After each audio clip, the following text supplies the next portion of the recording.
تخيلوا أن صاحب هذه الصورة سافر عبر الزمن من الثلاثينات في الميلادية إلى عام 2006. تابعوا قصتها المثيرة. في 23 أبريل عام 2006 كان في شاب يتجول في شوارع مدينة كييف عاصمة أوكرانيا اسمه سيرجي، وشكله عمره في العشرينات.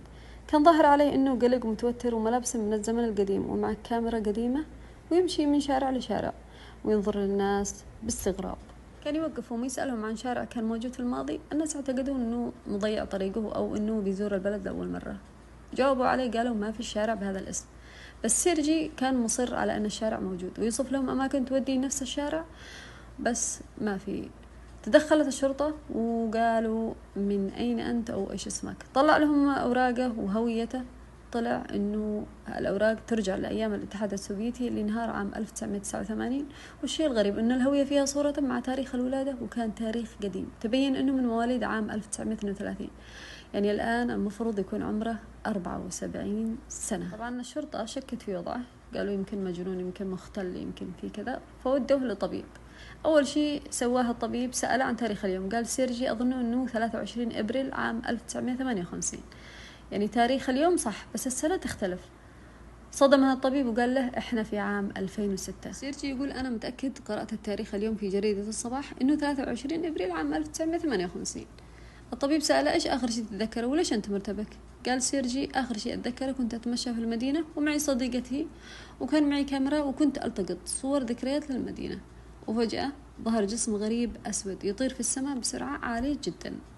سألها الطبيب هل هو نوع من أنواع الطيور؟ قال سيرجي لا، أول مرة أشوف مثل هذا الحجم لو كان طير، شكله مرعب. يقول سيرجي أول ما شاف الشيء المرعب التقط له صورة، وبعد ما التقطها فقد الوعي وما يشعر بنفسه إلا هو بين ناس ما يعرفهم وما شافهم في حياته، ولا واحد منهم يصدقه ولا يعرفه الشارع الذي يسأل عنه. استغرب أكثر أن صديقته مش معه مع أنها كانت معه، ولما استيقظ ما شافها ولا شاف الجسم الطائر الغريب، عشان كذا هو مرتبك وخايف ويحس أنه انتقل لعالم ثاني ما يدري وينه.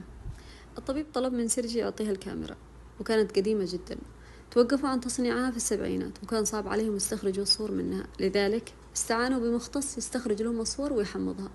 والصدمة كانت الصور لمدينة كييف في الخمسينات. المختص كان مصدوم ومشتت، قال الصور قديمة ومستحيل إنها تستمر على حالها أكثر من 20 سنة. طبعا المختص قال احتمال إنه سيرجي أخذ الصور من جده وهو من صور الصور، لأنه مستحيل تستمر الصور أكثر من 20 سنة. رجع الطبيب وسأل سيرجي متى التقطت الصور؟ قال سيرجي من فترة قريبة، يعني ما تتعدى يوم. يهو كيف يعني؟ للمعلومية نوع فيلم التصوير توقفوا عن تصنيعه من عشرات السنين، والشركة اللي كانت تصنعه قفلت أبوابها. طبعا بعد مقابلة الطبيب مع سيرجي العلماء حاولوا يدرسوا حالة سيرجي وما لقوا له أي تفسير، فقرروا يريحوا على أنفسهم ويقفلوا على الموضوع إلى الأبد.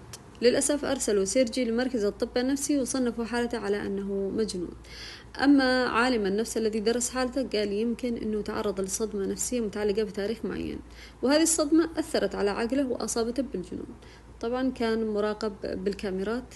خرج سيرجي من المستشفى كأنه تبخر في الهواء. الشرطة قدرت تعثر على صديقة سيرجي وكانت تعيش في نفس المدينة. استدعوها ولما سألوها عن سيرجي بكت، قالت كان لي صديق اسمه سيرجي، كنت أتمشى معه وفجأة ظهر جسم أسود في السماء وكان كبير، ولما شفته فقدت الوعي. بعدين صحيت ما شفت لا سيرجي ولا الجسم الغريب. بلغت عن اختفائه ما لقيناه أبدا. بحثوا في سجلات المفقودين حصلوا صورة شاب اسمه سيرجي اختفى عام 1958، وهذا الذي حير العلماء. الصور حقيقية لسيرجي وصورة الجسم الغريب والكاميرا اللي كانت معه وصورة مع الطبيب النفسي وبطاقة هوية سيرجي. هذه الحادثة موثقة والعالم في حالة ذهول من عام 2006، وما في إجابة إلا أن هذه القصة ما لها تفسير. من هذا الشخص وكيف اختفى؟ الله أعلم.